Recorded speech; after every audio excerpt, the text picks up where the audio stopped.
बिस्मिल्लाहिर्रहमानिर्रहीम। इन्ना लिल्लाहि व इन्ना इलैहि राजिऊन। नाज़रीन किराम, बड़े ही अफसोस के साथ और दुख के साथ ये ख़बर आपसे शेयर की जा रही है कि मौलाना मोहम्मद शरीफ साहब इलाहाबादी रहमतुल्लाह अलैह, उनके उस्ताद मोहतरम उस्ताजुल उलमा शेखुल हदीस व तफसीर मौलाना मोहम्मद यकूब साहब रहमतुल्लाह अलैह, जो कि ख़तीब थे मंडी जो है ना उस्मान वाला, वहाँ पे है रोडे, तो वहाँ पे ख़तीब थे। वो बाकायदा इलाही कल वफ़ात पा गए हैं। अल्लाह पाक शाह साहब को जन्नतुल फिरदौस में आला मुकाम अता फ़रमाए।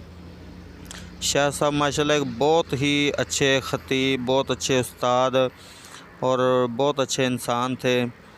और मौलाना मोहम्मद शरीफ साहब इलाहाबादी रहमतुल्लाह अलैह जैसे शागिर्द जो है ना उनके, और आप ख़ुद ही देख लें, जो ख़तीब इतना शानदार, इतना जानदार और एक शागिर्द इतना शानदार था, तो अल्लाह ने उस्ताद कैसा अता किया होगा।